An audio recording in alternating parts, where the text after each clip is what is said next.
बिस्मिल्लाहिर्रहमानिर्रहीम। अस्सलाम वालेकुम। फैसलाबाद शहर की सब बातों और प्रोग्राम सिटी एट 10 में मैं हूं आपकी होस्ट फरियाल वकार, इस दुआ के साथ कि आपका आज का दिन बहुत अच्छा गुजरे। और फैसलाबाद को तो मैं हमेशा ये कहती हूं कि आप बहुत अच्छे हैं और आप बहुत ब्लेस्ड भी हैं, क्योंकि माशाल्लाह माशाल्लाह जिस तरह से फैसलाबाद तरक्की कर रहा है और पूरी दुनिया इस चीज़ को तस्लीम कर रही है, तो आपको बड़ा फख्र होना चाहिए अपने शहर पे। और जो जो कॉन्ट्रीब्यूशंस आपके बनते हैं अपने शहर की डेवलपमेंट के हवाले से, उसमें बिल्कुल भी पीछे नहीं रहना चाहिए। तो जैसे भी हालात चल रहे हो मुल्क के, हम लोगों को ये नहीं करना है कि हम सिर्फ ये सोचते रहें कि गवर्नमेंट लेवल पे ये नहीं हो रहा, गवर्नमेंट हमारे लिए ये कर दे। डिपेंड नहीं करना आपको किसी पर भी, आपको खुद जो आपकी तरफ से एक जो पार्ट बनता है अपने शहर के लिए या फिर अपने मुल्क के लिए, वो जरूर डिलीवर करना है। और उसमें सबसे ज्यादा जो जरूरी है वो डिसिप्लिन है हमारे शहर का, जो हम लोग मुझे ऐसा लगता है कि जिसमें बहुत ही ज़्यादा लैग करते हैं, बिल्कुल हम उसकी तरफ तवज्जो नहीं देते, और जिसकी वजह से शहर में मुख्तलिफ जो मिसमैनेजमेंट्स हैं वो होती हैं, और जिसकी वजह से हमें भी मसला होता है और गवर्नमेंट को भी मसला होता है।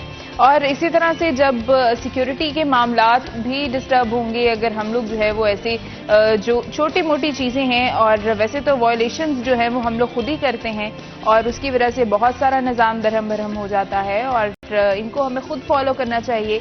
बल्कि आज तो वो दौर भी नहीं है कि हमारे सर पे हर वक्त कोई जो है वो खड़ा हो चेक एंड बैलेंस के लिए, तो ही हम जो है वो रूल्स को फॉलो करें। मतलब ये कोई हमारी खुद की भी रिस्पॉन्सिबिलिटी होनी चाहिए। मतलब अगर आपके ऊपर कोई चेक एंड बैलेंस नहीं है तो इसका ये मतलब नहीं है कि आप रूल्स को तोड़ें।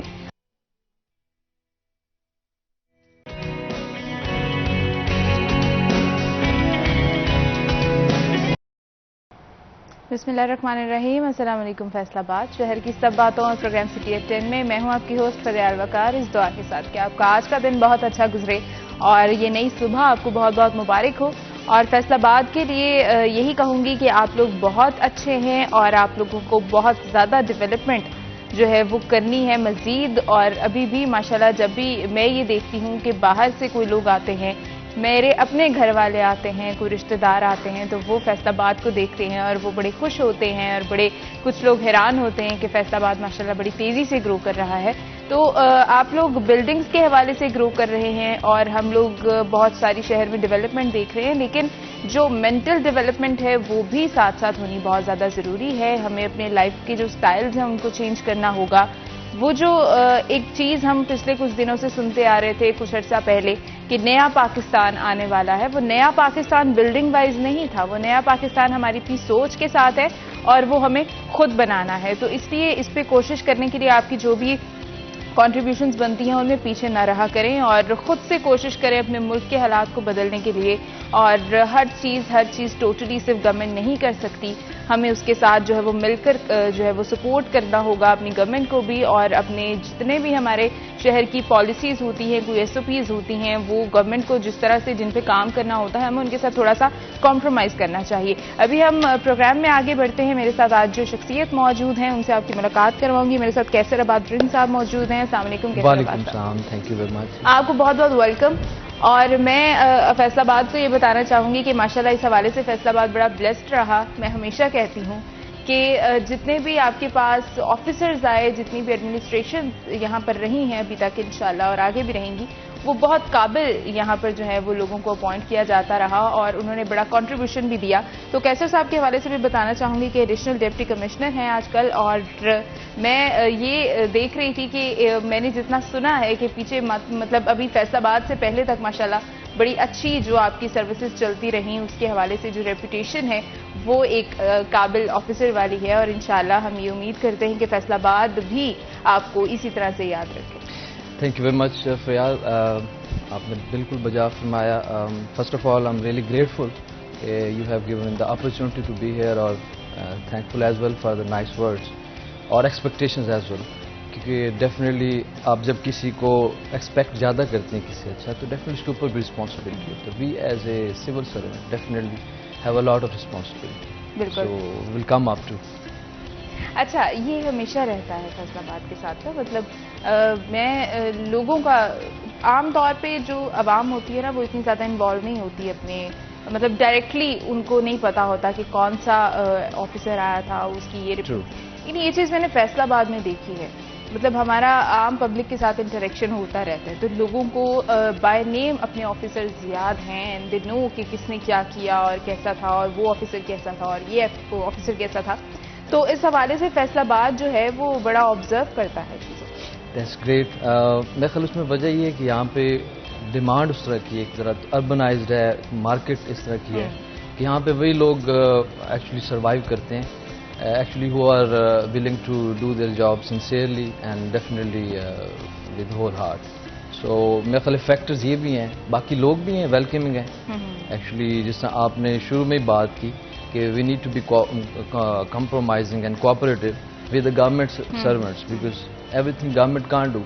It's a public-private partnership. When we actually realize number of issues, then we really resolve them. 70%. Yeah, exactly. और फिर उसके बाद जो बाकी 30% है वो हमें गवर्नमेंट से एक्सेप्ट करना होता है। अगर हम ये एक इंटरनेशनल रिसर्च के बाद जितने भी तरक्की याफ्ता ममालिक हैं उनकी रिसर्च के ऊपर अगर फॉलो करें हम उस चीज़ को, तो हमारा कंट्रीब्यूशन ज़्यादा है। एग्जैक्टली, बिल्कुल बिल्कुल। जैसे आपने फरमाया कि आजकल रिसर्चेज इसी के ऊपर ही हैं कि ये जो इंसेंटिवाइजेशन है, गवर्नमेंट का काम रेगुलेशन और इंसेंटिवाइज ही करना है। बाकी जो लोगों के बिहेवियर्स हैं definitely they set it by themselves. Government का रोल है but actually their performance is totally based on their derivations, their motives, actually their knowledge about particular things. So definitely public का रोल इसमें very pivotal. Yes. अच्छा, ये एक छोटी सी चीज़ है ना, मतलब अभी अगर मैं ये बात करूं कि हमारे जितने भी रोड्स हैं उनको सुबह सुबह जब कोई मैं अपने नाज़रीन से कहना चाहूँगी कि अक्सर लोग सुबह सुबह निकलते हैं, वो विज़िट करते हैं, तो शहर की प्रॉपर सफाई हो रही होती है, हमें नज़र आ रहे होते हैं वो लोग जो कि सफाई कर रहे हैं रोड्स की। और लाहौर में ऐसे है, फैसलाबाद में ऐसे है, मुझे तो लगता है हर छोटे से छोटे शहर में भी सफाई इसी तरह से हो रही। उसके बाद आपको रोड के ऊपर वो गार्बेज के जो बॉक्सेस हैं वो भी मिलते हैं, लेकिन अब ये था जो गवर्नमेंट ने करना था और अब उनको इस्तेमाल किस तरह से करना है, उसको मेंटेन किस तरह से करना है, ये अब हम पे डिपेंड करता है। मतलब मुझे ये बात याद आ गई कि हमारी मदर्स घर में कह रही होती हैं कि घर का जो है वो घर को संवारने के लिए सिर्फ एक बंदा और बिगाड़ने के लिए तुम सब हो। तो ये जो है ये चीज़ जिस तरह से हमारे घर में इम्प्लीमेंट होती है, हमें बाहर भी उसी तरह से थोड़ा सा महसूस करना चाहिए। ट्रू, बिल्कुल सही आप बात कर रहे हैं। डेफिनेटली ये हमारा अपना घर है, चाहे हम अपने घर से निकलें, चाहे महल्ले में आ जाएं, शहर, मुल्क, मतलब ये सारी चीज़ें जस्ट लाइक आवर होम। और इसमें वही बात आ जाती है कि हमें सेंस हो और अवेयरनेस हो, तो definitely we can actually keep our city places clean, even our own self. तो हम अपने अंदर भी घर रखते हैं और इसी तरह बाहर भी घर है। सो ये सब हमारा अपना घर है। We need to keep it clean और definitely we need to own it. Ownership की कमी है, हम ऑन नहीं करते। ट्रू। अच्छा, मैं कैसे साहब ये पूछना चाहूँगी आपसे कि फैसलाबाद के हवाले से हमने काफ़ी बात कर ली, ये मुझे बताइएगा कि क्योंकि आपकी जॉब की नेचर ऐसी है कि आपको मुख्तलिफ इलाकों में आप लोग जो है वो आपकी पोस्टिंग होती रहती है और आप लोग मूव करते रहते हैं, तो हर जगह पर डिफरेंट एक्सपीरियंस रहता है। अभी फैसलाबाद को आप किस तरह से देखते हैं?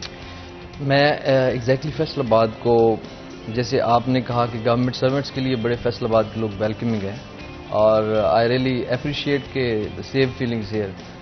एक्चुअली आप यहाँ पे इसलिए आते हैं विद सम पर्पस कि आपने जो भी आप कहीं पे कंट्रीब्यूट कर सकते हैं। फॉर एग्जांपल लाहौर के बाद जो फैसलाबाद है, यू कैन सी इट कि यहाँ पे ट्रेंड्स किसी हद तक इंडस्ट्रियलाइज्ड और तो अर्बनाइज्ड। अब लोग वो जो डायनामिक्स हैं, मतलब इसमें आपको सिविल सर्वेंट्स को यहाँ पे वो जो डायनामिक्स हैं जो अर्बन रूरल बोथ होते हैं वो चूँकि यहाँ पे होता है और लर्निंग अपॉर्चुनिटी होती है। It's bit industrialised, urban at one hand and the rural on the other hand. So मेरा ख्याल है this is one of the attraction why public servants prefer to be here. ठीक है। और कैसर साहब, पब्लिक के साथ जो आप लोगों का रिलेशन बन जाता है, पब्लिक को एक तरह से उनके मसाइल को हल करना, उनकी चीज़ों को सॉल्व करना, मतलब आप लोग उनके लिए काम कर रहे हैं, ठीक है। तो मुझे ये बताइएगा कि ये जो जॉब है या फिर ये एक बहुत बड़ी, मैं तो इसे जॉब नहीं कहूँगी, इसे बहुत बड़ी रिस्पॉन्सिबिलिटी कहूँगी, ये बहुत बड़ी कमिटमेंट है आपकी बहुत बड़े लेवल पे बहुत सारे लोगों के साथ, और अपनी लाइफ को लिमिटेड करना पड़ जाता होगा बहुत सारी चीज़ों में। मुझे बताइएगा कि क्या ये आपका प्लान्ड जो है वो एक प्रोफेशन है, या फिर ये पेरेंट्स की ख्वाहिश थी, या ये आपकी अपनी ख्वाहिश थी जो आज आप एक जिस तरह से अब मैं कहूँ कि आप एक सिविल सर्वेंट हैं, तो आप ये कैसे बने? और लोग जो कॉन्सेप्ट लेते हैं कि ये बड़ा मुश्किल है, ब्यूरोक्रेसी में आना बड़ा मुश्किल है, CSS कर लेना बहुत मुश्किल है, PMS कर लेना बहुत मुश्किल है, इन चीज़ों के बारे में क्या कहें? I think it's a mix of things. I mean, partly I have planned myself, and there were other pressures like family or social. So it's a mix of thing. But major इसमें आपका and क्या होता है? Basically ये होता है कि आप इसमें एंट्री के बाद ही चाह रहे होते हैं कि आप ग्रो करें फर्दर. आई मीन कि लर्न करें आप, ताकि आप कंट्रीब्यूट कर सकें नेशनल इंटरेस्ट में जो भी आप.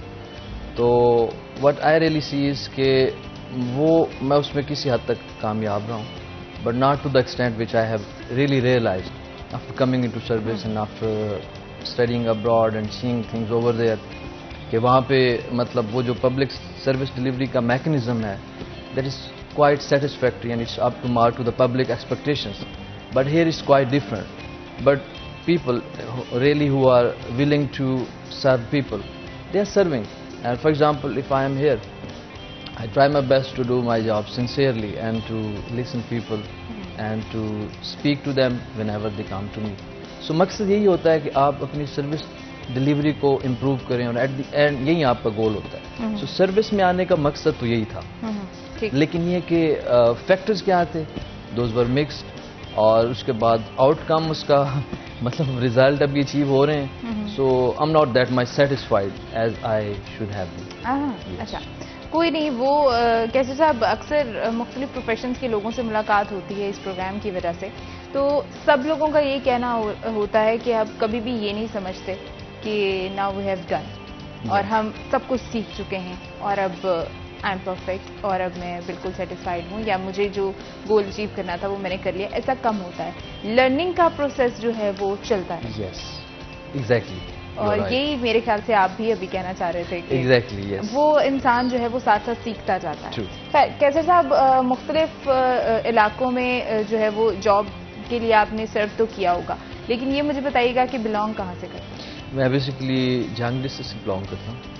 वैसे तो हमारा बलोच फैमिली है. Actually they were natives of Balochistan और like that areas, but they have travelled to Punjab and settled there. So basically right now we are living in district Chang, my family, my parents, but we also have our house in Lahore as well.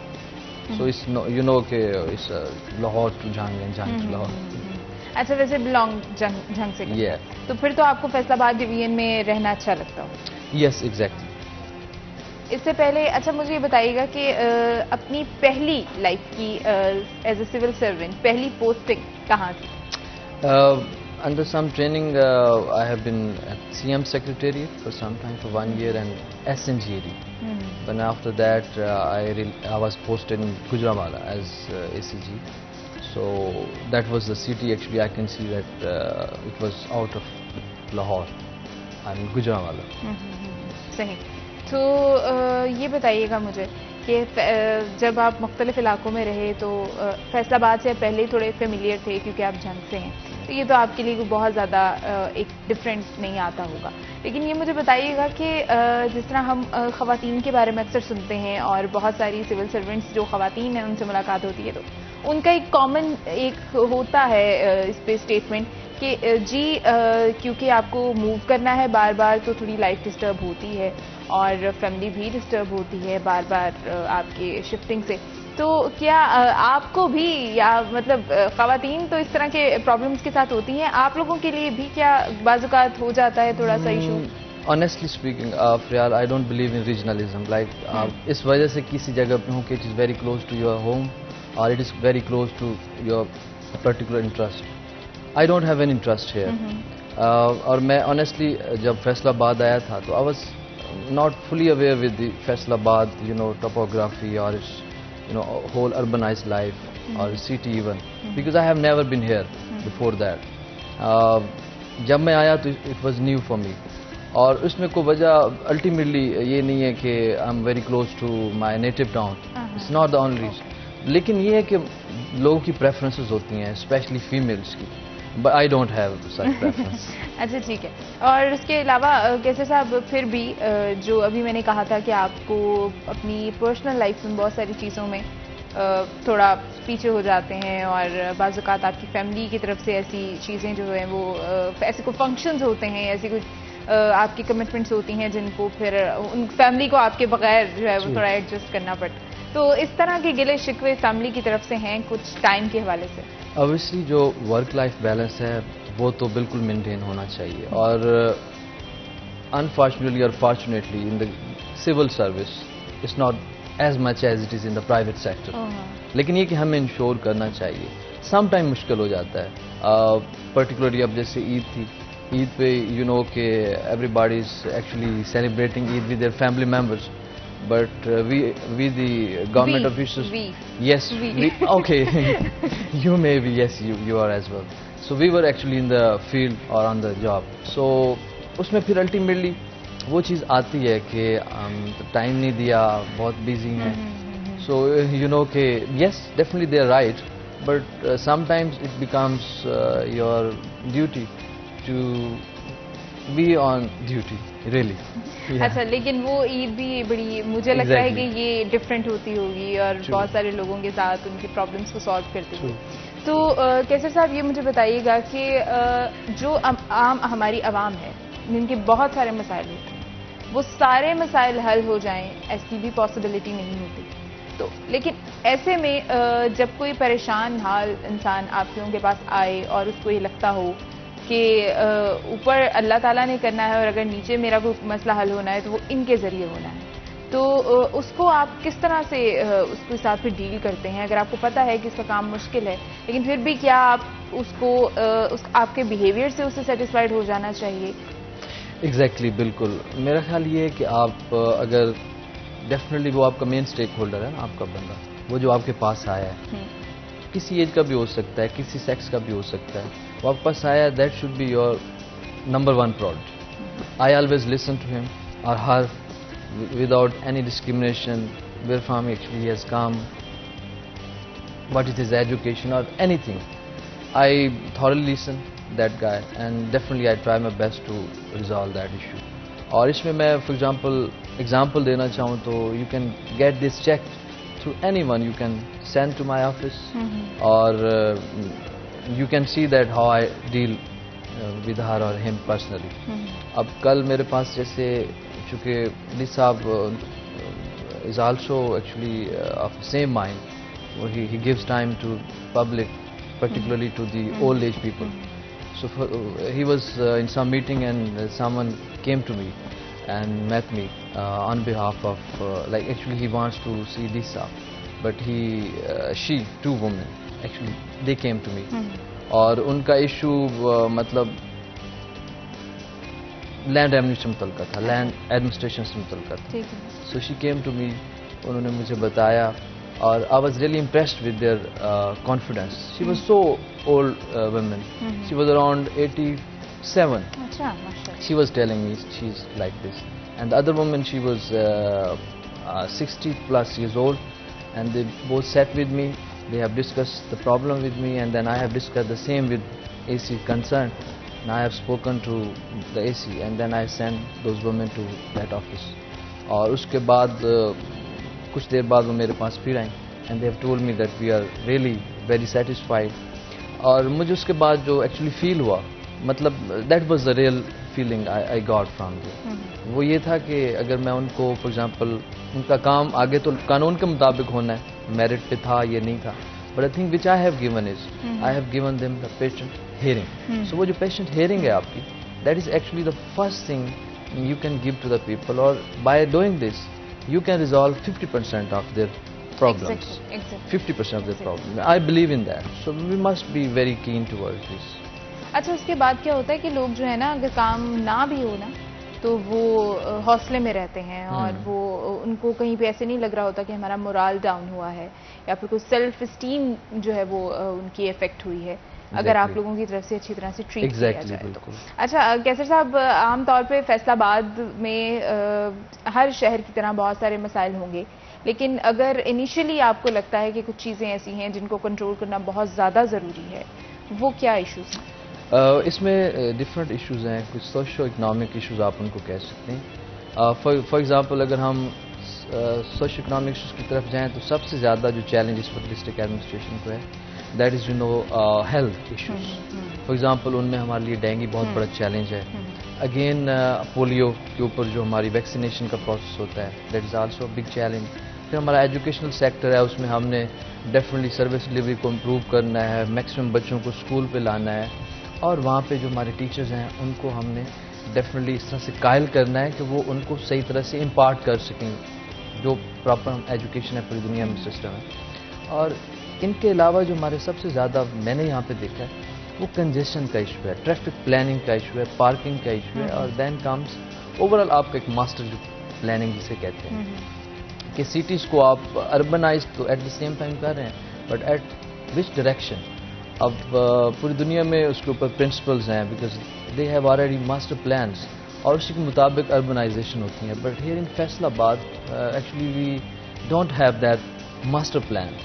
सो इन चीज़ों के ऊपर काम हमारे office में हो रहा है, बट मेजर इश्यूज हेल्थ के हैं, health, education and then planning बिल्कुल ऑफ द होल सिटी। लेकिन सबसे ज़्यादा मुझे लगता है कि जिस तरह से अभी आप डेंगू की बात कर रहे हैं, तो डेंगू जो है वो उसको बड़ा कवर कर लिया गया। जब ये शुरू हुआ कुछ साल पहले, बहुत वर्स्ट जो है वो कंडीशन हो गई थी। अब काफ़ी हद तक माशाल्लाह गवर्नमेंट की सपोर्ट की वजह से इसको कवर कर लिया गया है। तो अभी भी आपको लगता है कि हमें फिर भी अवेयरनेस जो है वो बहुत ज़्यादा देनी होगी लोगों को? एग्जैक्टली ये अवेयरनेस तो एक ऐसा फैक्टर है जो मेरा ख्याल है एक छोटे बच्चे से लेकर घर के बड़े फर्द तक होना चाहिए, और फिर वो इस तरह से प्रोपेगेट करें to other society members, family members. और इसमें अवेयरनेस का बड़ा पिविटल रोल है। फॉर एग्जांपल उनको ये रियलाइज़ होना चाहिए कि उनके घर में जो ऐसी जगह हैं जहाँ पे लार्वा उसमें परवरिश पा सकता है, और वो उन जगहों को उनको प्रॉपर सर्विलेंस करनी चाहिए। और हमारी जो टीम्स हैं पर्टिकुलरली जो इससे मुतल्लिका डेंगू से मुतल्लिका सर्विलेंस टीम्स जाती हैं, उनके साथ उनका कोऑपरेशन है, दैट इज़ वेरी इंपॉर्टेंट। और उसमें समटाइम्स रेजिस्टेंस भी आती है लोगों से, they really don't cooperate.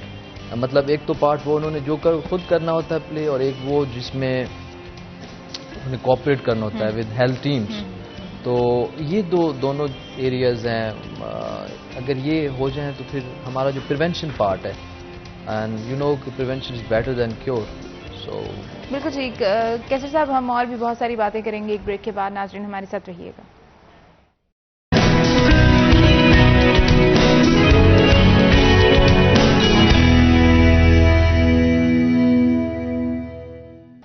Welcome back नाज़रीन, हम एक बार फिर से हाजिर हैं और प्रोग्राम में आगे बढ़ेंगे। और कैसर अब्बास साहब हमारे साथ मौजूद हैं, एडीसी फैसलाबाद हैं। आपको बहुत बहुत वेलकम एक बार फिर से। Thank you. और नाज़रीन जो आपको देख रहे हैं, मैं ये चाहूँगी कि फैसलाबाद को ज़रा पता चले कि जो हमारे पास एडमिनिस्ट्रेशन में लोग हैं जो काम कर रहे हैं, जो शहर का ओवरऑल सारा एडमिनिस्ट्रेशन जो है उसको संभाले हुए हैं, उनकी पर्सनल लाइफ जो है वो किस तरह से गुजरती है। तो मुझे सबसे पहले कैसर साहब ये बताइएगा कि आपने जैसे कहा कि फैमिली झंग में है और या फिर लाहौर में है, मतलब डिवाइडेड है, तो आपको जब कभी वेकेशंस हो या कभी फ्री टाइम मिल जाए तो आप किधर मूव करते हैं? मैं लंदन जाता हूँ। अच्छा, ठीक है। उसमें यह है कि मेरी फैमिली तो लंदन में है एक्चुअली। अच्छा। पेरेंट्स जो हैं वो झंग में है या लाहौर में रहते हैं, इस तरह से उनकी ट्रैवलिंग रहती है। सो जहाँ पे फॉर एग्जांपल पेरेंट्स हो वहाँ पे I prefer to go, but on the other hand as well जब मुझे यहाँ से मौका मिलता है तो actually my family is abroad, they usually come over here और I go to them. So definitely so another city which I have in my बाकी London as well, so I go there. ठीक। अच्छा, और कैसर साहब आप बहन भाई कितने हैं? मेरे 2 और भाई। और वो क्या करते हैं? दोनों प्राइवेट सेक्टर में। ठीक है। अच्छा, और आपका जो अपने नंबर है, सबसे बड़े हैं, सबसे छोटे हैं? मैं सबसे बड़ा। सबसे बड़े हैं। अच्छा, तो सबसे बड़े बहन भाई जो होते हैं ना, आम तौर पे हमारे घरों में वो पेरेंट्स जो है ना वो सेट कर देते हैं उनका जो है ना छोटे बहन भाइयों के लिए एक स्टैंडर्ड कि हर चीज़ में वो उसने ऐसे किया है, वो देखो भाई कैसे करता है, वो देखो बाजी कैसे करती हैं, ये वो इस तरह से। तो आपके छोटे बहन भाइयों पे आपके सिविल सर्वेंट होने की वजह से या एक सिविल ऑफिसर होने की वजह से कोई प्रेशर आया कभी? मेरे ख्याल है कोई नहीं आया। उसकी अच्छा। वजह ये है कि they have their own preferences, और आजकल डायनामिक्स जो कि चेंज हो रहे हैं, अब लोग ज़्यादा सिविल सर्विस में, मतलब इट डिपेंड्स अब वो कहाँ पे बेहतर अपने आप को समझते हैं। So both are in private sector, they are doing their own, you know, whatever they like to do, but they are not actually inclined to join civil service in future as well. अच्छा, इसका मतलब कि parents ने आपको बिल्कुल भी force नहीं किया हो कभी भी Yes, इस never. प्रोफेशन के हवाले Never. से? तो लेकिन आप इस बारे में क्या राय देंगे कि हमारी सोसाइटी में तो ये बहुत ज़्यादा है, हम लोग किसी को ये जो है वो इख्तियार ही नहीं देना चाहते। हमारी तरफ से एक बच्चा पैदा होते ही, स्कूल जाते ही हम लोग सोच लेते हैं कि इसने ये बनना है, इसने ये बनना है, इसने ये बनना है। तो वो बड़े होते हैं बच्चे, तो शायद उनकी अपनी एबिलिटीज़ जो हैं वो दब जाती हैं। और क्या कहेंगे इस कल्चर के हवाले से? क्या बिल्कुल, आप एग्जैक्टली बिल्कुल यू आर सेइंग राइट। ये हमारे कंट्री में है। मतलब हमारे पेरेंट्स ने एक चीज़ टारगेट सेट कर दिया कि हम इसको फॉर एग्जांपल डॉक्टर बनाना है, but they don't see really कि उनका एप्टीट्यूड क्या है। सो हमें फ्लेक्सिबल होना चाहिए इसमें। We should give chance to, definitely हम विश तो कर सकते हैं, but we can't actually force कि अब बच्चों ने यही बनना है। ये बहुत गलत बात है। उसमें बहुत सारे बच्चों को मैंने देखा है नाकाम होते हुए देखा है। सो मैं आपको फॉर एग्जांपल अपनी एग्जांपल दूं तो initially I have actually plans to go into software engineering type and computer engineering, ICT type stuff. But with the time, मतलब मुझे पेरेंट्स की तरफ से कोई प्रेशर नहीं था, but I realised well in time कि मतलब शायद वो एक अच्छी डायरेक्शन नहीं होगी फॉर मी। डेफिनेटली अच्छी फील्ड है, बट उस वक्त मैंने उसको चेंज किया, मतलब then I come to other side. तो ये फ्लेक्सिबिलिटी है। अगर फॉर एग्जांपल मेरे पास ये ऑप्शन ना होता तो I would have been in a different field where I really could not survive. So ये उस वक्त का जो डिसीजन था, अगर ये मुझे हर बच्चे को या हर यूथ के जो यंग हमारे हैं बच्चे, उनको ये अगर ऑप्शन दिया जाए कि वो खुद ही डिसाइड करें, और फॉर एग्जांपल गलत फील्ड चूज़ करते भी हैं, बट अगर एग्जैक्ट एक बेहतर टाइम पे वो एक बेहतर डिसीजन कर लें, so that would be great for them. क्योंकि काउंसलिंग का भी कोई ख़ास रिवाज नहीं है हमारे यहाँ। बिल्कुल, हम लोग लाखों करोड़ों की तादाद में स्टूडेंट्स मौजूद हैं, लेकिन पता नहीं उनको ये भी पता है या नहीं कि जो हम पढ़ रहे हैं उसका स्कोप क्या है, और हमें जो है वो हम वाकई ही ये पढ़ना चाहते थे या नहीं पढ़ना चाहते थे। बस डिग्रीज हम हासिल कर रहे हैं और हमें प्रोफेशंस के हवाले से नहीं पता। तो स्टूडेंट काउंसलिंग्स जो हैं वो भी, अभी आप जैसे एजुकेशन सेक्टर की बात कर रहे थे, तो उसमें एक जो बहुत मेजर चीज़ है जो हमारी कंट्री में बिल्कुल नहीं है, वो स्टूडेंट काउंसलिंग है। बिल्कुल, आप ये काउंसलिंग जो है मेरे ख्याल है फैमिली लेवल से स्टार्ट होनी चाहिए, और हर एजुकेशनल इंस्टीट्यूशन के अंदर एक काउंसलिंग बाकायदा पे सेंटर, और पूरी दुनिया के एजुकेशन इंस्टीट्यूशन जो है उनके अंदर ये एक बाकायदा तौर पे विंग होता है। लेकिन हमारे यहाँ ये लैक करता है। हमारे यहाँ जो एक्चुअली काउंसलिंग है वो लोग प्रोवाइड करते हैं, और विदाउट सीइंग के वो सक्सेसफुल लोग हैं या कोई थर्ड पार्टी हैं। होना यही चाहिए पूरी, मतलब जैसे कि पूरी दुनिया में है कि या तो वो एक्सपर्ट हो उस काउंसलिंग प्रोसेस में, या वो एक अनबायस्ड बंदा हो। अब यहाँ पे क्या होता है, हमारे यहाँ जो काउंसलिंग अवेलेबल अगर है भी सही, वो है भी फैमिली लेवल पे, उसमें बायसनेस होगी। फॉर एग्जांपल पेरेंट्स बायस्ड होंगे, वो चाह रहे होंगे कि हमारा जो बेटा है या बेटी है वो डॉक्टर बन जाए for example. So this is a bias thinking. अब एक जो तीसरा बंदा बैठा होगा, यूनिवर्सिटी बैठा होगा, वो पहले सुनेगा, बच्चे का एप्टीट्यूड देखेगा, और उसके बाद उसको फिर वो एडवाइस करेगा। So that is more suitable, और ये इसको हमें प्रमोट करना चाहिए। हमें बिल्कुल इसको प्रमोट करना है। और फिर उसके बाद जब जैसे आप बात कर रहे थे ना कि अक्सर इस तरह से लोग जिनके ऊपर आपने अपने डिसीजंस जो है वो इन्फोर्स करके उनसे करवाए होते हैं, तो वो लोग नाकाम रह जाते हैं, क्योंकि आप एफिशिएंटली वही काम कर सकते हैं जिसमें आपको इंटरेस्ट भी हो, वरना आपको जरा सा ज्यादा काम करना पड़ जाता है तो आप यही कहते रहते हैं मैंने तो ये करना ही नहीं था, और मैं कहाँ आ गया हूँ। और मेंटली एक्सेप्टेंस हमारे यहाँ ना बहुत कम है। एक्सेप्टेंस जो है वो फिर उसके बाद हमारी जो है वो मुश्किल है, क्योंकि हमारे लिए हम एक्चुअली कोई प्रॉब्लम उस पर डायलॉग नहीं करते, और मतलब हम एक दूसरे को पेशेंट हियरिंग नहीं देते, एक दूसरे की बात सुनते नहीं है, फिर हम कंक्लूजन की तरफ पहले से गए होते हैं। ये हमारा एक डायलेमा है और शायद इसकी वजह मेरा ख्याल है एजुकेशन का कम होना है, वो सोसाइटी के अंदर जिस तरह की फ्रस्ट्रेशंस हैं, मे बी वो रीजंस हैं। But we need to cope those, क्योंकि हमारी यूथ जो है that is the big asset for us, और कंट्री इनका है और फ्यूचर हमारा यही है।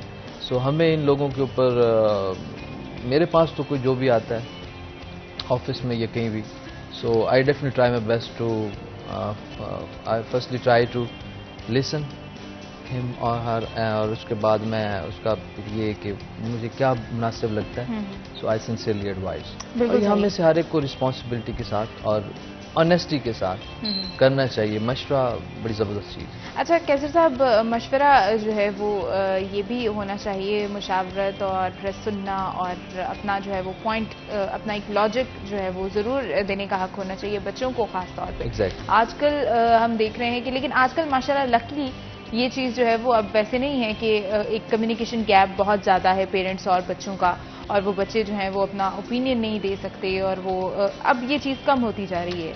यस, बहुत अब कम, ऐसा नहीं है, बहुत कम। ठीक है। और इसके अलावा कैसे साहब, ये तो बहुत एक जो है वो हमने बातें की जो कि कुछ आपकी ड्यूटीज़ थी, कुछ आपके अपने व्यूज़ थे, कुछ हमारे शहर के हालात थे। मुझे ये बताइएगा कि पर्सनल लाइफ में एजुकेशन के साथ साथ और क्या क्या ऐसी जो है वो इंटरेस्ट रहे, कि कोई गेम, कोई स्पोर्ट्स के साथ दिलचस्पी, या फिर फिटनेस के हवाले से कॉन्शियसनेस, तो कोई ऐसी हॉबीज़ जो हमारे साथ शेयर कर सकें? बेसिकली मैं समझता हूँ कि हेल्दी लाइफस्टाइल जो लाइफ में है वो बहुत इंपॉर्टेंट है। एक्चुअली वो आपकी डायरेक्शन सेट करते हैं, आपकी पर्सनैलिटी ग्रूमिंग और आपके जो आइडियाज़ हैं या आप कैसा सोचते हैं उसका रिफ्लेक्स होता है जो आपकी एक्टिविटीज़ होती हैं। और स्पेशली जब आप इस तरह की चैलेंजिंग जॉब में हों तो फिर आपको एक हेल्थी लाइफस्टाइल या वर्क लाइफ बैलेंस मेंटेन करना चाहिए। सो फॉर मी, मैं रेगुलरली स्पोर्ट्स करता हूँ, और उसमें अगर मैं कोई गेम रोज़ाना ना कर सकूं तो आई वॉक डेली।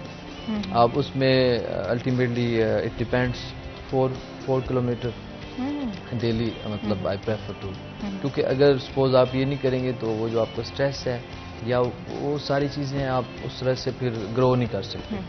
सो मेरा ख्याल ये है कि हर एक को ये हेल्दी डाइट, हेल्दी लाइफस्टाइल, ये उसमें स्पोर्ट्स का जो मेन रोल है वो हर एक का पार्ट होना चाहिए। तो मेरा तो ये इंटेग्रल पार्ट है।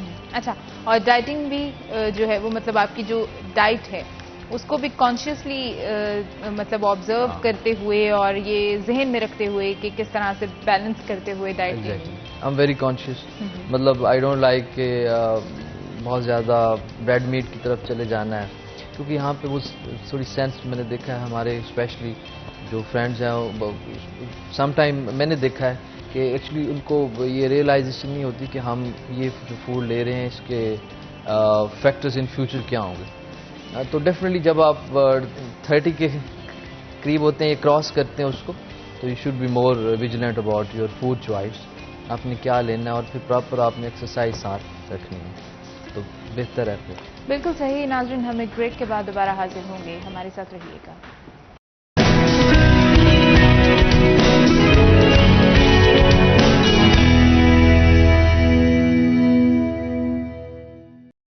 वेलकम बैक नाज़रीन, हम एक बार फिर से हाजिर हैं और एक बार फिर से बहुत सारी बातों का सिलसिला जो है वो मैं शुरू करना चाहूँगी। कैसर साहब, ये मुझे बताइएगा कि पेरेंट्स की जिस तरह से हम बात कर रहे थे, तो अपनी आपकी, क्योंकि आप सबसे बड़े थे, तो सबसे ज़्यादा जो बचपन में आपकी एक तरह से रही होगी फ्रैंकनेस जिसे हम कह सकते हैं, या अंडरस्टैंडिंग का लेवल, क्योंकि पेरेंट्स में से किसी एक से बच्चे जो हैं वो डरते हैं और किसी एक के साथ वो ज़्यादा अटैच होते हैं। तो फादर ज़्यादा स्ट्रिक्ट रहे बचपन में या फिर mother?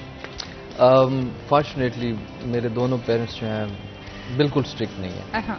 They were very friendly from the very beginning, और स्टिल मतलब मुझे कभी याद नहीं पड़ता कि उन्होंने कभी हमें डांटा हो। मेरे ख्याल है कोई ऐसा डांटने वाले पेरेंट्स ही होते हैं, अच्छे होते हैं, मुझे ख्वाहिश ही रही है, बट उन्होंने मुझे कभी नहीं डांटा। अच्छा, इसके पीछे ये भी तो हो सकता है कि आपने कभी वो मतलब आप इनडायरेक्टली आप ये कहना चाह रहे हैं कि आप शरारती नहीं थे? नहीं, लाजमी नहीं, मेरे दूसरे मतलब सिबलिंग्स भी हैं, आई कैन सी दैम, लेकिन ये है कि ऐसा है ही नहीं, टेम्परामेंट ही नहीं है हमारे पेरेंट्स का कि वो कभी कन्फ्रंटेशन में नहीं आए। अच्छा अच्छा, हाँ, माशाल्लाह। मतलब ये वेरी फॉर्चुनेट। इसके साथ ये टू वे है ना प्रोसेस, ये भी तो ये भी पॉसिबिलिटी क्या बल्कि यही है कि आप लोगों की तरफ से भी ऐसी कोई जो है वो उनको कंप्लेंट्स नहीं हुई होंगी जिसकी वजह से उन्हें गुस्सा करना पड़ता, या फिर जाहिर है ये to we where is human, मतलब गलतियां होती रहती हैं, बट समटाइम मुझे ये भी अब मतलब जब मैं आया मुझे एक मतलब लाइफ के एक जंक्चर पे फील हुआ कि नहीं, कुछ डांट डपट होनी चाहिए। मतलब वो एक समटाइम फील भी होता है कि भाई नहीं, कोई तो डांटता है हमें, कोई तो। और खुद तो आप ये अपने है। बच्चों के साथ कैसे हैं फिर इस हवाले से? बिल्कुल वेरी काइंड, सेम मतलब लेगेसी या नहीं है बिल्कुल नो डांट डपट, बिल्कुल। और आई डोंट बिलीव कि इन फ्यूचर में भी कभी होगा, नेवर इंशाल्लाह। अच्छा, और इसके अलावा कैसे साहब कोई ऐसे फ्रेंड्स जो बहुत लंबे अरसे से आपके साथ हैं, और अक्सर ऐसे स्कूल फ्रेंड्स होते हैं, कॉलेज फ्रेंड्स होते हैं, कहीं के भी कोई ऐसे खास दोस्त? बिल्कुल, I have very fortunate enough to have a few of friends जो मेरे मतलब स्कूल डेज से हैं और अब तक उनसे है, मतलब डिफरेंट सिटीज़ में है, मतलब कोई अब्रॉड है कहीं आजकल तो कहीं, लेकिन राब्ता रहता है। आपको पता आजकल कम्युनिकेशन का कोई इतना इशू नहीं है। So yes, I have few friends, I am really proud of them, और बड़ा अच्छा लगता है। मतलब हम जहाँ भी दोबारा मिलते हैं तो वो डेफिनेटली अपना पास्ट या वो जो अच्छा टाइम वो रिकॉल हो जाता है। सो बिल्कुल रखने चाहिए फ्रेंड, बिल्कुल। और वो लोग लकी होते हैं जिनके दोस्त हों और अच्छे हों, क्योंकि प्रोफेशनल लाइफ में जो बाद के फ्रेंड्स हैं they have their on, you know, कि उनकी अपनी आपको डिफरेंट कैटेगरी आप कह सकते हैं। अच्छा, लाइफ के जो डिफरेंट हमारे फेजेस आते हैं उसमें डिफरेंट हम बहुत सारे लोगों से मिलते हैं।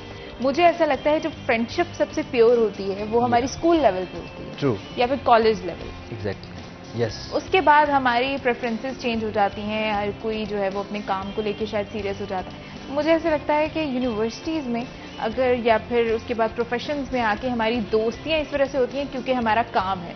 स्कूल कॉलेज में हमें हमारा कोई काम नहीं होता, वो सिर्फ हमारी दोस्ती होती है। एग्जैक्टली, बिल्कुल बिल्कुल सही बात है जी। वो उसमें मेरा ख्याल है आपका एक तो पास्ट, इंसान का अपने पास से बड़ा एक तो उसकी मेमोरीज, उसका वो टाइम, स्पेशली हर एक को अपना चाइल्डहुड टाइम बहुत पसंद होता है।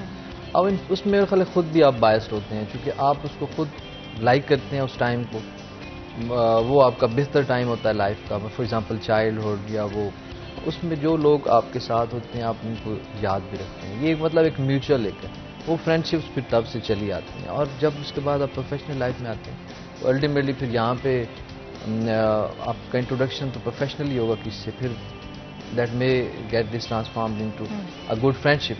अच्छे दोस्त बाद में भी मतलब मुझे मिले बनते हैं, हम बनते हैं, बिल्कुल बिल्कुल। तो लाइफ इज़ अ चांस, उसमें मिलता रहता है आपको चांस, बट क्योंकि आप बायस्ड होते हैं वो अपने अच्छे टाइम से, तो आपको बेस्ट वही फ्रेंड्स लगते हैं जो आपके स्कूल डेज के हैं। अच्छा, और कैसे साहब आप कॉन्शियस तो हैं डाइट के हवाले से, लेकिन फिर भी इंसान कुछ चीज़ों में थोड़ा सा वो फूडी होता है, और वो अगर कुछ कॉन्शियसली भी खाना है या फिर डाइट को मेंटेन करते हुए भी खाना है, लेकिन कुछ चीज़ें फेवरेट्स में आती हैं। तो फेवरेट डिशेस कोई ऐसी जो बताना चाहें, और अगर कुकिंग का कभी कोई एक्सपीरियंस रहा हो? बिल्कुल, कुकिंग का एक्सपीरियंस तो मुझे बिल्कुल थोड़ा बहुत हो जाता है, बिकॉज ये एक बड़ी ज़बरदस्त एक्टिविटी है। आप मतलब आपको टाइम स्पेंड करना चाहिए, और कुछ नहीं भी आता तो ट्राई ज़रूर करना चाहिए। कुछ ख़राब ही बन गया तो मैंने 2-3 चीज़ें ख़राब बनाई हुई हैं जैसे मुझे याद है, उनका नाम मैं नहीं दे सकता। फॉर एग्जांपल मैंने चंद दिन पहले ट्राई किया था कि मैं पास्ता बनाऊं। अच्छा। तो वो भी मतलब बन गया था, बस जिन्होंने खाया उन्होंने मेरा दिल रखने के लिए तो खा लिया but that was not up to. But मुश्किल नहीं होता, लेकिन ये कि मैंने उस वक्त ट्राई किया तो उसके बाद अब मुझे सही बनाना आता है। और इस तरह और भी डिफरेंट चीज़ें हैं जो जिन पे थोड़ा टाइम लगता है क्योंकि टाइम नहीं होता, बट ये कि फॉर सेक ऑफ प्लेजर और लेजर मतलब बनाया जा सकता है। अच्छा, फरमाइश करके भी चीज़ें बनवाते हैं आप? जैसे अब यहाँ पर भी हैं तो आपके पास यकीनन मतलब शेफ होते हैं या कोई, तो उनसे आप कहकर कुछ बनवाते हैं? यस यस, वो आपसे पूछते हैं कि आज आपने क्या खाया? हाँ बिल्कुल। अच्छा, ये बड़ा हेल्दी सा एक फैमिली से अलग रहना किसी भी लेवल पे टू सम एक्सटेंट आपको कहीं ना कहीं पे थोड़ा सा इंसान को एक तरह से फ्लॉ या एक तरह से थोड़ा सा वो एक एम्प्टी जो एक होता है वो जरूर फील होता है इंसान। Exactly. चलें, आपको बहुत बहुत शुक्रिया अदा करना चाहेंगे कैसर साहब, आपने अपना कीमती वक्त इस प्रोग्राम के लिए दिया। और नाजरीन, अभी हम एक ब्रेक के बाद दोबारा हाजिर होंगे, हमारे साथ रहिएगा।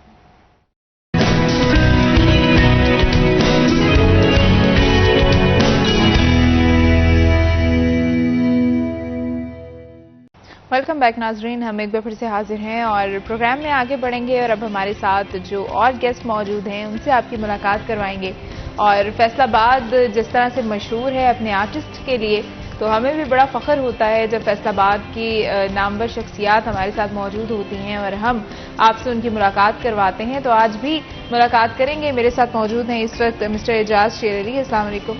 वालेकुम सलाम। आपको बहुत बहुत welcome. Thank you so much. और राजपूत खुर्रम साहब हमारे साथ मौजूद हैं, आपको भी बहुत बहुत वेलकम इस प्रोग्राम में। और मैं एजाज साहब ये कहना चाहूँगी कि उस्ताद मेहर अली और उस्ताद शेर अली की वजह से मुझे ये लगता है कि जो एक ब्लेसिंग थी वो तो आपको मिली ही मिली, लेकिन वो जो एक उनकी मेहनत का और उनके नाम का जो एड्स था वो भी आपको माशाल्लाह गॉड गिफ्टेड है। जी अल्हम्दुलिल्लाह। और उसकी वजह से भी फैसलाबाद जो है वो आपको आपके काम के अलावा उस नाम की वजह से बहुत अच्छी तरह से जाना। ये एक्चुअली हमारी पहचान इससे तो वही उन्हीं की वजह से पूरी दुनिया में इज्जत है। हमें अपने आप को अपना तारुफ करवाना नहीं पड़ता, सिर्फ इतना नाम काफ़ी है कि जो उनके बेटे हैं तो लोग प्यार करना शुरू करते हैं। ये बड़ा बेनिफिट होता है एक आर्टिस्ट के लिए कि हमारे बुजुर्गों के पास ये चीज़ नहीं थी। जब वो स्टार्ट किया उन्होंने तो उनके हमारे जो बुजुर्ग थे वो इंडिया से आए थे, क्लासिकल घराना था उनका, तो वो जहाँ यहाँ पे आए तो उस वक्त उनके जो हमारे दादा अबू थे वो क्लासिकल गायक थे, लेकिन यहाँ पे इंडिया के बाद जब पाकिस्तान में आए थे तो वो आर्टिस्ट यहाँ पे कोई जानता नहीं था। ये सब कुछ उन्होंने अपनी मेहनत से बनाया, बड़ी स्ट्रगल की। खैर हमें वो स्ट्रगल इतनी करनी नहीं पड़ी, सिर्फ हमें अपने काम पे मेहनत करनी पड़ रही है। वो अपने आप को इंट्रोड्यूस इतना करवाना बस काफ़ी होता है, इतना कि हम उनके बेटे हैं तो लोग हमें सुनना चाहते हैं और पसंद करते हैं, प्यार करते हैं। बिल्कुल सही। और मैं राजपूत खुर्रम साहब से ये बात करना चाहूँगी। खुर्रम साहब माशाल्लाह आप मॉडलिंग भी कर रहे हैं, आप डिज़ाइनर भी हैं, तो ये बताइएगा कि अभी आपका एजाज साहब के साथ एक गाना जो है वो रिलीज़ हो रहा है, और ये बताइएगा कि कैसा एक्सपीरियंस रहा एज अ मॉडल उसमें काम करने का। ऐसे मॉडल वैसे तो सही पूछे तो मैं बड़ा एक शाय सा था, शाय सा हूँ, थोड़ा सा इतना कॉन्फिडेंस नहीं है मुझ में। ये एजाज है, ये मेरा बड़ा अच्छा दोस्त भाई है, ये मुझे इस तरफ थोड़ा कि नहीं यार आपने करना है ऐसा है, तो अदरवाइज मेरे में कुछ इतनी शायद नहीं थी वो चीज़, लेकिन ये सारा एजाज की वजह से तो माशाल्लाह हो लेकिन गया। अब जब हो गया तो कैसा रहा? फीडबैक तो बहुत अच्छा। फैंस जो नहीं थे मुझे, जो समझते थे खुर्रम तो यार नहीं कर सकता, बड़ा शाय सा बंदा है, ये कैसे कर लेगा, तो सारे हैरान तो हुए। तो कुछ अच्छा भी लगा, अच्छा कुछ नहीं बल्कि बहुत अच्छा लगा। और स्पेशली एजाज के साथ तो वो तो मुझे बहुत माशाल्लाह जिस तरह ये इनकी आवाज़, इनके जितने सॉन्ग हैं, मुझे दिल तो होता था लेकिन कर नहीं पाता था, लेकिन इस बार इन्होंने मुझे थोड़ा सा कॉन्फिडेंस दिया, कहा कि नहीं खुर्रम आप चलोगे मेरे साथ। ये डिड ग्रेट जॉब। एक्चुअली इसको मैं देखता रहता था, हमारा तकरीबन हमारी दोस्ती को 20 साल गुजर चुके हैं अभी तक, कह सकते हैं 20 साल हो गए। तो मैं इसके अभी ये जो टिकटॉक के वीडियोस आजकल चल रहे हैं, अच्छा। उसमें मैं इसको देखना, मैंने कहा एक्टिंग का तो बहुत इसमें अच्छा, उससे वाकई वो बहुत सारे लोगों का एक जो रूप था एक्टिंग वाला वो सामने आ गया। सबका ना एक्टर बाहर आ गया है। लोगों का गाना और एक्टिंग माशाल्लाह, he is a very talented guy. तो इसने जितना इस फर्स्ट वीडियो था इसका, लेकिन ही डिड ग्रेट जॉब माशाल्लाह, बड़ा अच्छा काम किया इसने। मुझे उम्मीद नहीं थी, लेकिन मैं कैमरे के सामने आना, आपको पता है इट्स वेरी टफ जॉब, बाहर खड़े होकर बात करना और कैमरे के सामने करना, ये थोड़ा सा मुश्किल लगता है, लेकिन इसने बड़े बड़े कॉन्फिडेंस के साथ काम किया। हमारे प्रोड्यूसर डायरेक्टर सब खुश हुए, बड़ा अच्छा फीडबैक आया। वो इंडिया से गाना हमारा रिलीज हुआ है डी रैकेट से, तो दिलेर मेहंदी साहब का वो चैनल है, तो बहुत अच्छा रिस्पांस मिला। मैनू तेरे वेखने दा चाह, बड़ा अच्छा गाना। अच्छा, मुझे ये बताइएगा कि ये गाना जो जिसकी आप बात कर रहे हैं वो आपने गाया, और इसमें और भी आपका कंट्रीब्यूशन है कंपोजिंग के हवाले से या? जी हाँ, कंपोज बाय उस्ताद शेर अली खान साहब, मेरे बाबा जी। अच्छा। तो उसके लिरिक्स भी अबू ने खुद ही लिखे थे, और माशाल्लाह बड़ी बहुत सोलफुल कंपोजिशन, आपको सुनाएंगे इंशाल्लाह, आपको अच्छा लगेगा। उसका म्यूज़िक दिया है आमिर अजहर ने, और उसको जो उसके डीओपी है, जो उसके डायरेक्टर है सारा, आसिफ मसूद साहब ने उसका वीडियो बनाया। यूट्यूब पे अवेलेबल है और मुख्तलिफ सोशल साइट्स पे वो भी अवेलेबल है, सारा वीडियो भी गाना। अच्छा, ये मुझे बताइएगा कि एजाज अभी काम कर रहे हैं आप माशाल्लाह, और ब्लेसिंग ये है कि फादर जो हैं वो और जो आपके तायब हैं वो दोनों अभी तक माशाल्लाह आपको उसी तरह से जो है वो समझा रहे हैं, सिखा रहे हैं, आपकी हेल्प कर रहे हैं। अभी कंपोजिंग के ऊपर मुझे लगता है बहुत ज़्यादा डिपेंड करता होता है गाना, असल में बेस ही उसके ऊपर कर रहा होता है कि उसका म्यूज़िक क्या होगा। तो यकीनन ये उन्होंने आपकी बहुत बड़ी एक हेल्प की है अगर ये गाना इंशाल्लाह हिट हो जाता है। बिल्कुल सही कह रही हैं, कंपोजिशन बहुत मैटर करती है, कि ये पूरी एक फील्ड है। म्यूज़िक डायरेक्टर्स जो थे पाकिस्तानी पहले जब काम करते थे, म्यूज़िक अब जो म्यूज़िक कंपोज किया जाता है वो मोस्टली अभी जो कंपोजर्स कंपोज करते हैं सब वैसे तो सभी अच्छे हैं, लेकिन उस हिसाब से, उस मैटर से या उस सोच से उसको कंपोज नहीं कर पाते जो लिरिक्स कह रहे होते हैं। एक्चुअली ये लफ्ज़ों को वजूद देना होता है कि लफ्ज़ क्या कह रहे हैं, उस हिसाब से उनको ये वजूद देना होता है। तो माशाल्लाह बाबा की तो तकरीबन 4,500 कंपोजिशन है, उन्होंने माशाल्लाह इसमें बहुत काम किया है, और हर कंपोजिशन जो भी बनाई उन्होंने लिरिक्स को, वर्डों को, लफ्ज़ जो है उनको समझा कि ये क्या लफ्ज़ कह रहे हैं। अगर दूर है तो वहाँ पे दूर की, अगर अभी मैंने जो गाना भी किया है विखने दा चाह ढोला के दिमुख से वखा, तो इसको उन्होंने बड़ा खूबसूरत कंपोज किया है। इसकी असल को समझा कि एक लवर है, वो लड़की कह रही है कि मैंने तेरे विखने दा चाह, तो वो कैसे बता रही है, वो लफ्ज़ों को वो वजूद दिया है। माशाल्लाह बड़ी अच्छी कंपोजिशन है। बिल्कुल सही। और खुर्रम, आप ये बताइएगा कि आपको जब इन्होंने बताया कि आपको एक्टिंग करनी है, और फिर उसके बाद आपने उस गाने को कितनी बार सुना और किस तरह से फील किया, किस तरह से समझा, क्या कहेंगे? ये गाना जो है वो आपको कैसा लगा? गाना तो माशाल्लाह ज़बरदस्त। समझने की जो आप बात करते हैं, जब मुझे पता था कि मेरे साथ इजाज़ है, पास मेरे खड़ा है, तो मुझ में कॉन्फिडेंस आ गया। एक्चुअली मैं ज़्यादा इस पर डिपेंड ज़रा किया और करता हूँ इस मामले में। तो जब ये मेरे साथ था तो मुझे कोई टेंशन नहीं थी। तो माशाल्लाह ये मेरा फ्रेंड नहीं, मेरा भाइयों की तरह। अच्छा, ये आपका पहला एक्सपीरियंस है? बिल्कुल ये जी फर्स्ट एक्सपीरियंस सॉन्ग में मेरा पहला एक्सपीरियंस है। तो मैंने आपको पहले बताया ना कि मेरे में वो चीज़ कॉन्फिडेंस नहीं था, लेकिन जब इजाज़ मेरे पास था तो मुझे पता था, या ये था तो मुझे था कि नो प्रॉब्लम, मेरे लिए कोई मसला नहीं है। अच्छा, तो फैमिली का रिस्पॉन्स कैसा आया? फैमिली का ये बड़ी स्ट्रिक्ट फैमिली से ताल्लुक़ रखते हैं, वो बल्कि इसको अलाउ नहीं कर रहे थे कि तुम वीडियो, एक्चुअली इसके तो टिकटॉक के वीडियोस पे लोग, इनके फैमिली जो अबाप थे वो एतराज़ कर रहे थे। तो लेकिन मैंने कहा भाई कुछ नहीं करना, यू जस्ट आप आएंगे, वीडियो बनाएंगे, आप, मुझे पता है कि आप में ये टैलेंट है, आप टिकटॉक के वीडियोस कर रहे हो, माशाल्लाह बहुत एक्सप्रेशंस अच्छे देते हो, तो you can do it, so don't worry about it. So explain your family and आप उसको थोड़ा सा उनको कन्विंस करें इसके बारे में तो हो जाएगा. फिर इसने थोड़ा थोड़ा उनको साथ साथ मिलाया और अल्हम्दुलिल्लाह. अच्छा, अब वीडियो देख के उनका क्या कहना है? थोड़े से अगर वाइफ के बारे में पूछेंगे तो वो थोड़ी सी नाराज थी इस मामले में कि ये लड़की के साथ आ रहा है. मुझे अपनी वाइफ की तरफ से थोड़ा सा था, तो मुझे वाइफ ही की जरा टेंशन थी, नो प्रॉब्लम. तो क्योंकि मैं एक्चुअली फॉरम होती वाइफ की टेंशन है और किसी की टेंशन होती भी नहीं. एक्चुअली मैं अपनी वाइफ से प्यार भी करता हूँ ना, मेरी लवर भी है वो, समझे.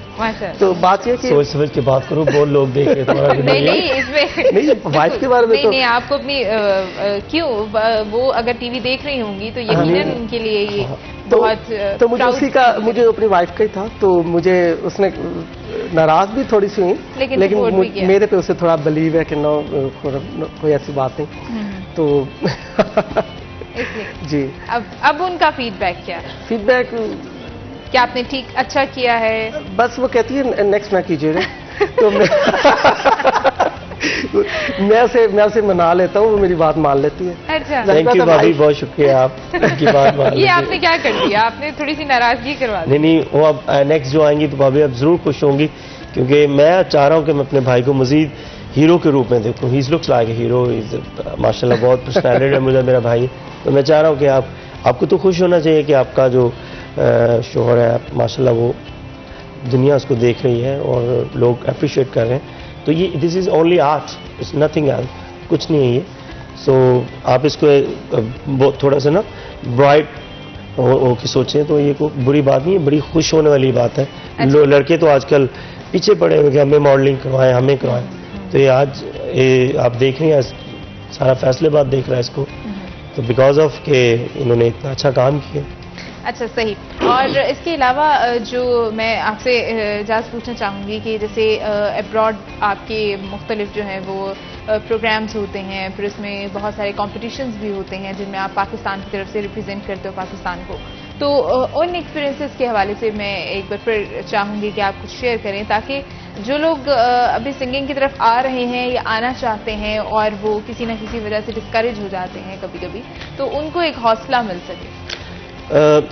हमारे ना एक्चुअली मुझे ये पता कि हमारे जब स्टार्टिंग में ना हमें शुरू से ही हमारे कंपटीशन का ना एक बात हमारे दिमाग में फीड कर देते हमारे फैमिली के लोग ही कि भाई तुम वो देखो उसने इतने नंबर ले लिए, तुमने इतने ले लिए, तो तुम्हें और काम करना है। कंपटीशन कंपटीशन कंपटीशन कुछ नहीं होता, इट्स नथिंग।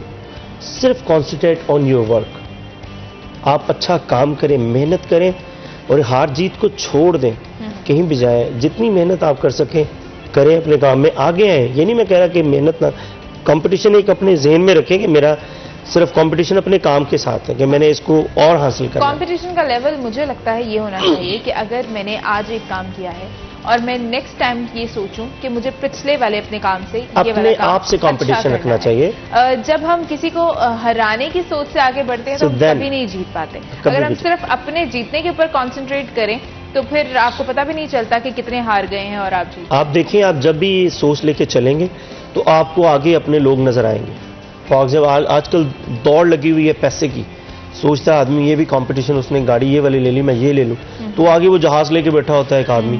तो ये भूख, ये हिर्स जो है कंपटीशन की किसी भी काम में नहीं होनी चाहिए। Just concentrate on your work. आप अपने काम पे मेहनत करें, सोचें, तो आप आगे जरूर आएंगे, आपको लोग जरूर प्यार करें। बिल्कुल सही। और यकीनन ये ऐसी बहुत सारी बातें, ऐसी बहुत सारी चीज़ें आपने खुरम को भी बताई होंगी जब आप इन्हें कन्विंस कर रहे थे। बिल्कुल।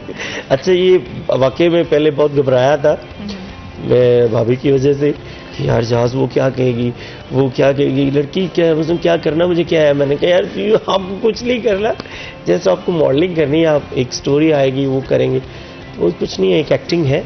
एक्टिंग तो आपको पता है ऑब्वियसली एक झूठ होता है, तो उसमें सच्चाई तो कुछ नहीं होती। अच्छा इजाज़, आपकी वाइफ की तरफ से कभी ऐसा रिस्पॉन्स आया? नहीं था, उसका बहुत बैड रिस्पॉन्स था। मैंने जब फर्स्ट वीडियो मैंने उसमें हीरो आया था, मैं बना था, मेरा एक ट्रैक था वो सांवरे, तो वो थोड़ा सा उसको लगा कि आपको नहीं आना चाहिए था, आप किसी और मॉडल के आप क्यों आए। फिर वो थोड़ा सा समझ गई कि इनका तो फील्ड है, इन्होंने करना ही ऐसा। लेकिन अब ये शराकत तो किसी खातून को बर्दाश्त ही नहीं है। तो एनीवेज बहरहाल वो समझ गई, उनकी मेहरबानी, कि हमारा तो जॉब है ये, हमारा तो काम हमने करना है, ऐसा है कुछ नहीं। उनको पता है कि ये फिर थोड़ा थोड़ा उसको, अब तो माशाल्लाह मेरे इतने ढेरों गाने आ चुके हैं और मेरी फील्ड है, और मेरे फैमिली ने भी उसको समझाया कि भाई ये तो काम है, कोई हकीकत थोड़ी इनकी। हम उन लोगों को मिलते हैं, वहीं स्टेज सेट पे मिले और बाय बाय, अल्लाह हाफिज़, खत्म। इट डिपेंड्स ना। आपको अगर आप जैसे अभी हमें बहुत सारी खवातीन देख रही होंगी, तो जहाँ पर हम उनको ये मैसेज दे रहे हैं कि उनको ट्रस्ट करना चाहिए, तो वहीं पर हमें ऑन द अदर साइड हमें अपने मेल मेंबर्स को भी ये कन्वे करना चाहिए कि उस ट्रस्ट को मेंटेन करना एक्चुअली आपका बहुत बड़ी रिस्पॉन्सिबिलिटी है। ये वैसे मेल के लिए मुश्किल हो जाता है खवातीन को ट्रस्ट में लेना सबसे। एक्चुअली आप जितना भी उनको ट्रस्ट में ले लें, वो ट्रस्ट में नहीं आते। उनके ज़हन में थोड़ा सा ये रहता है कि पता नहीं अब ये कुछ होगा, कुछ रिजर्वेशन, हाँ कुछ है। लेकिन आपको प्रॉपर, मेरे जितने भी हमारे देख रहे हैं लोग, ख़वातीन देख रही हैं, तो प्लीज़ अपने यकीन को और बढ़ाएं अपने खामदों का, और उनको ट्रस्ट में रखें कि ये अपने ऊपर इत्मीनान रखें कि अगर आप में वो एबिलिटीज़ क्वालिटीज़ हैं तो वो कहीं नहीं जाएगा। अच्छा मतलब 100%। एक बार घूम फिर के बात फिर खवातीन पे ही डाल दी। सच ये है। रिस्पॉन्सिबिलिटीज देखिए जी, वो बात देख लें कि ये 100% है। दुनिया में हम जहाँ मर्जी घूम आए, अच्छा, जिधर मर्जी चले जाए, तो ये फील्ड है हमारी, लोग प्यार करते हैं, इज्जत करते हैं, देखते हैं, बात करते हैं। लेकिन जब हम घर आते हैं तो हम भी पूरे माइंडली तौर पे मुझे पता होता है कि भाई यही है मेरा सब कुछ, तो यही होता है वो सब। ये थोड़ा सा इमोशनल कर दिया आपने एजाज को। अच्छा, चलें एजाज, मैं ये भी पूछना चाहूंगी आपसे कि इसके अलावा अभी और कौन से प्रोजेक्ट्स पे काम चल रहा है और क्या फर्दर प्लान? फ़िलहाल एक बहुत खूबसूरत प्रोजेक्ट मेरा आ रहा है, इंशाल्लाह वेरी सून। ये मुहर्रम अभी तो शुरू हो जाएगा, मुहर्रम के फौरी बाद एक मेरा गाना आ रहा है हमारे पाकिस्तान की बहुत टॉप सिंगर लेजेंड हुमैरा चन्ना जी, बहुत कमाल की गाने वाली, उनके साथ मेरा एक डुएट सॉन्ग आ रहा है। 2 मैंने सॉन्ग किए उनके साथ, इंशाल्लाह एक उसके बाद फिर थोड़े अरसे बाद वो आएगा, मन मेरी गल कि तू ना जा। वो बहुत खूबसूरत मेलोडी है, उसको भी कंपोज उस्ताद शेर अली खान साहब ने किया है, और उसका वीडियो जो बना है अली ऑन प्रोडक्शन जो है उन्होंने किया है, और म्यूज़िक जो दिया है उसका वाजिद अली ताफ़ो साहब ने दिया है। सो स्वीट म्यूज़िक और बड़ा कमाल का काम हुआ है। आई होप आप लोग उसको एंजॉय करेंगे, तो प्लीज़ इस इंतज़ार में रहिएगा और देखते रहिएगा कब आए, ये कहाँ है, तो उसको ज़रूर फॉलो कीजिएगा। अच्छा, और सबसे ज़्यादा मुझे बताइएगा कि जब आप कोई गाना कोई आपके माइंड में आता है, जब आप उस पर काम करना शुरू होते हैं, सबसे पहले आप किसको सुनाते हैं? सबसे पहले आप किससे शेयर करते हैं? सबसे पहले तो मैं अपने अब्बू को सुनाता हूँ कि जी ये सुने, इसमें अगर कोई कमी है तो उसको दुरुस्त कर दें, तो हम उसमें तरमीम करते हैं, उसको ठीक करते हैं, उन्हीं को सुनाता हूँ। क्योंकि हम ये जब भी गाना बनाते हैं, ये नहीं होता कि मैं किसी के इश्क में कोई गाना बना रहा हूँ, तो नो, हमारा ये कॉन्सेंट्रेट यही होता है कि हम अपने काम को और उसी में मेहनत करनी होती है, उसी को अच्छे से अच्छा करने की कोशिश करते हैं, और अपने उस्ताज़ा को सुनाते हैं कि जी ये देखें मैंने ये बनाया है, कैसा है। तो माशाल्लाह वो बड़ा, मेरी काफ़ी कंपोजिशंस जो है मेरे अबू ने गाई हैं, तो ये मेरे लिए सबसे बड़ा एजाज़ है। तो मेरा काम बना हुआ वो गा रहे हो तो मेरे लिए बहुत ऑनर है। अच्छा, और ये भी बताइएगा कि जो आपका एक बैंड है इंटरनेशनल लेवल पे, जी जी, वो कैसा चल रहा है? अल्हम्दुलिल्लाह बहुत अच्छा चल रहा है। उसका एक एल्बम 2 तो हम रिलीज़ कर चुके हैं, एक Sufi rock and roll, Sufi spirit, अभी एक और आ रहा है, तो वो भी जल्द आ रहा है। वो वैसे बैंड भी आ रहा है पाकिस्तान में नवंबर में, तो इंशाल्लाह उसके भी शोज़ हम यहाँ पे करेंगे, और जो लोग उसको कांटेक्ट करना चाहते हैं तो वो मेरे साथ सोशल मीडिया पे कांटेक्ट कर सकते हैं, उनको आप बुलवा सकते हैं, इनवाइट कर सकते हैं। तो पाकिस्तान में बैंड आ रहा है। अच्छा, वो इंटरनेशनल बैंड है जो कि आपके साथ कवाली को मिक्स जी, रॉक म्यूजिक और कवाली को हमने जो कोलैबोरेट किया उसका। सही। और खुरम, आपसे पूछना चाहूँगी कि आप डिज़ाइनर भी हैं, तो उस हवाले से भी बताइएगा कि डिज़ाइनर आप, ये तो चलें आप मॉडल तो आप एजाज की वजह से हो गए, डिज़ाइनर आप अपनी खुद की चॉइस की वजह से हुए? जी, शुरू से ही मेरे अंदर वो चीज़ थी डिज़ाइनिंग, तो माशाल्लाह इस वक्त आपके साथ पहले एक शो भी मैं एज ए डिज़ाइनर कर चुका हूँ। बिल्कुल ठीक है, तो वो चीज़ एक अंदर थी, ये तो चले एजाज की तरफ से, एज ए मॉडल तो चले एजाज की तरफ से, वो चीज़ तो मेरे अंदर थी वो चीज़, तो इंशाल्लाह बड़ा काम कर रहा है उसमें माशाल्लाह। इसके जो डिज़ाइंस हैं वो काफ़ी ब्रांड्स में जा रहे हैं, बने हुए अच्छे अच्छे ब्रांड्स, नाम वाले जो ब्रांड्स हैं वो इनकी चीज़ों को फॉलो कर रहे हैं, ले रहे हैं, माशाल्लाह बड़ा अच्छा काम कर रहे हैं। अच्छा, ये जो है वो जब अभी जैसे आप अभी अपनी जिक्र कर रहे थे अपनी वाइफ का, तो डिजाइनिंग के हवाले से तो वो खुश रहती होंगी क्योंकि आप उनकी बहुत उनके मतलब की चीज़ है ना। हाँ, लड़कियों को तो यही चीज़ चाहिए ना, ड्रेसेस में तो लड़कियाँ, उनको सोचना नहीं पड़ता वैसे इनकी मिसेस को, तो ये उनके लिए हेल्प करते रहते हैं। अच्छा। हाँ, इसमें तो वो काफ़ी वो हैं, और माशाल्लाह ज़ाहिर बात है जब डिज़ाइन उनके लिए तो मैं स्पेशल डिज़ाइन करता हूँ, कोई भी इवेंट हो कुछ हो तो मैं स्पेशल उनके लिए कुछ खास डिज़ाइन करता हूँ। आपको बोला है कि एक तो वाइफ है, एक मेरी वो लवर भी हैं। माशाल्लाह, माशाल्लाह। सिर्फ वाइफ नहीं। बिल्कुल सही। नाज़रीन, हम एक ब्रेक के बाद दोबारा हाजिर होंगे, हमारे साथ रहिएगा।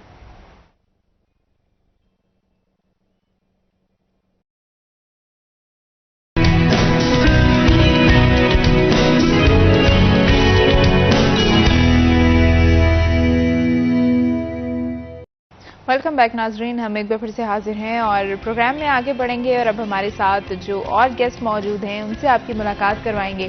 और फैसलाबाद जिस तरह से मशहूर है अपने आर्टिस्ट के लिए, तो हमें भी बड़ा फख्र होता है जब फैसलाबाद की नामवर शख्सियात हमारे साथ मौजूद होती हैं और हम आपसे उनकी मुलाकात करवाते हैं। तो आज भी मुलाकात करेंगे। मेरे साथ मौजूद हैं इस वक्त मिस्टर एजाज शेर अली। अस्सलाम वालेकुम।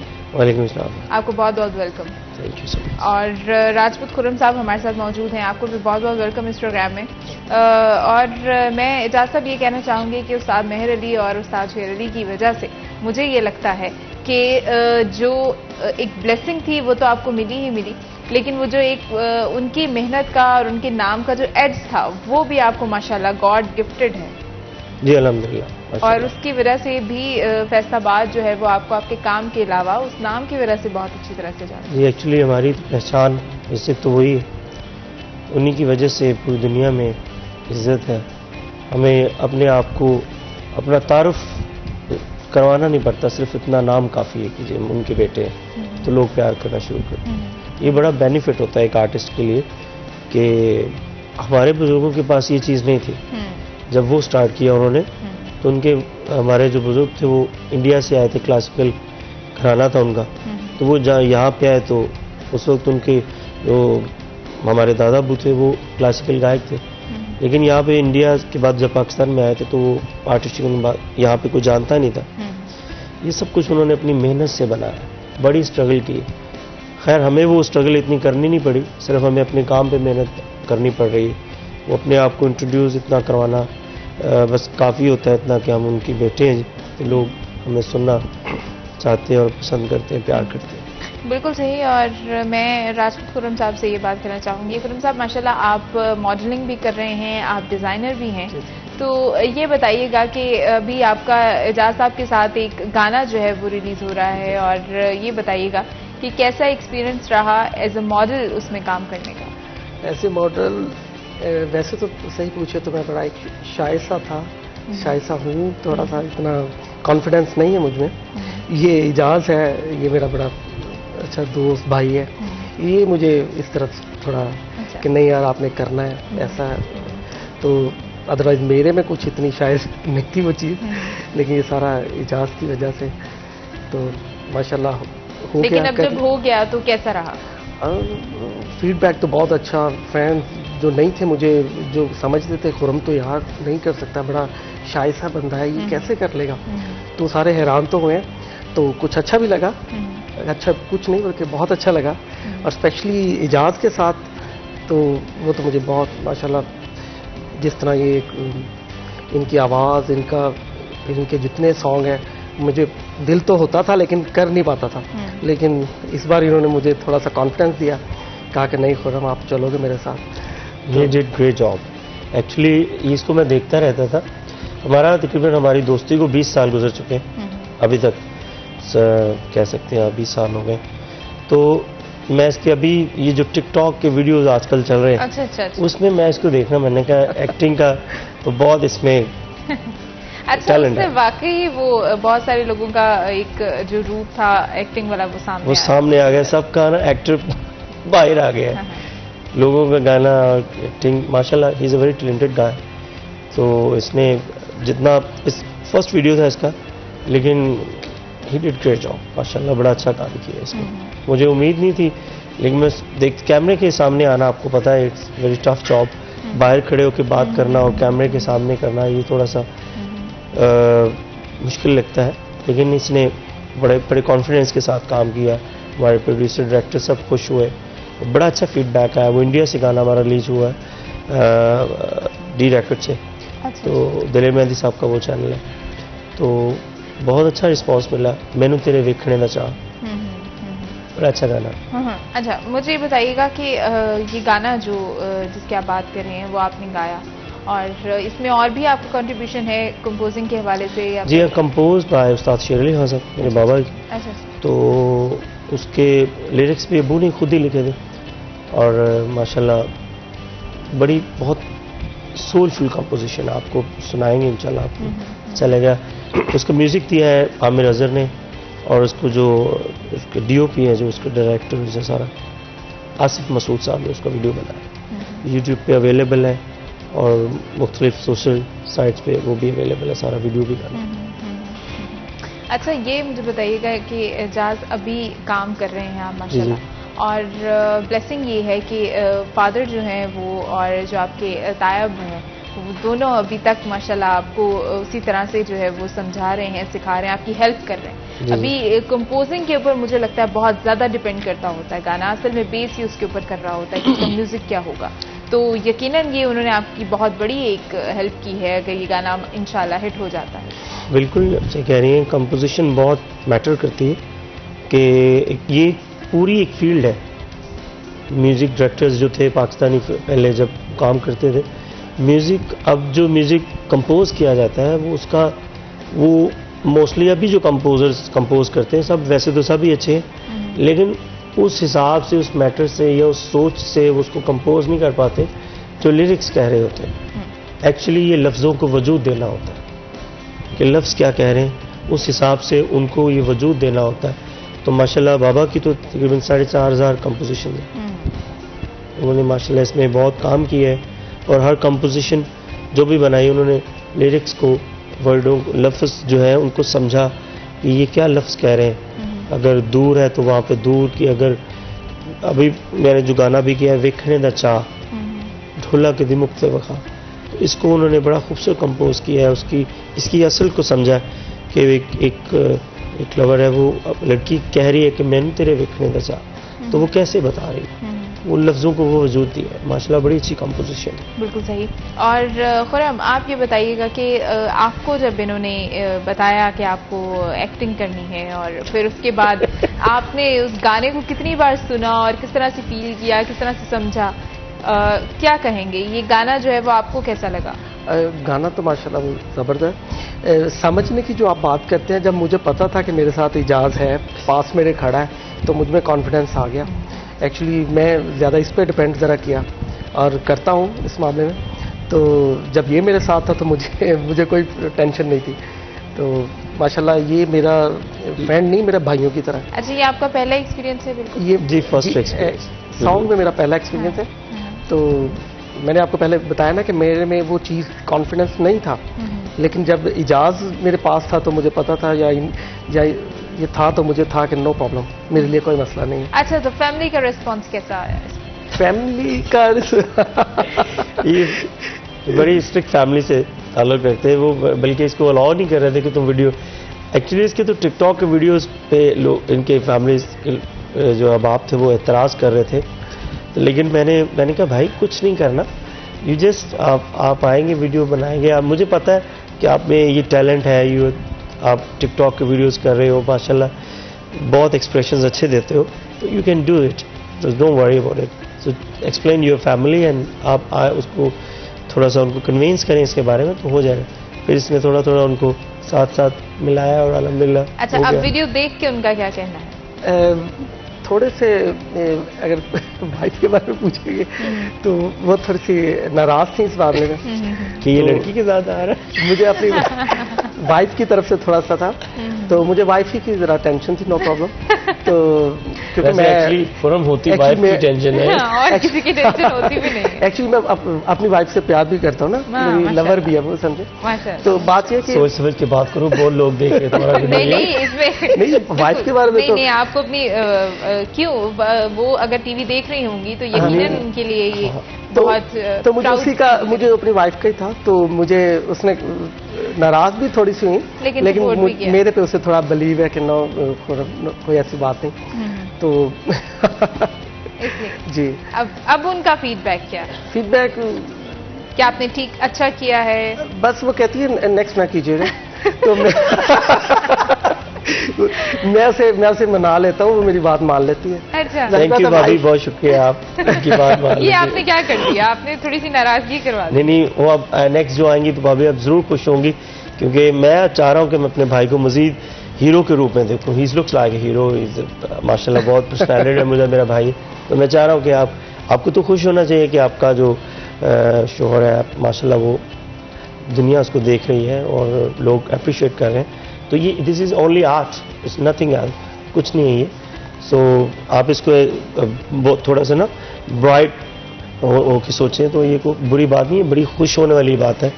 लड़के तो आजकल पीछे पड़े हुए कि हमें मॉडलिंग करवाएं, हमें करवाएं। तो ये आज आप देख रहे हैं, सारा फैसलाबाद देख रहा है इसको, तो बिकॉज ऑफ के इन्होंने इतना अच्छा काम किया।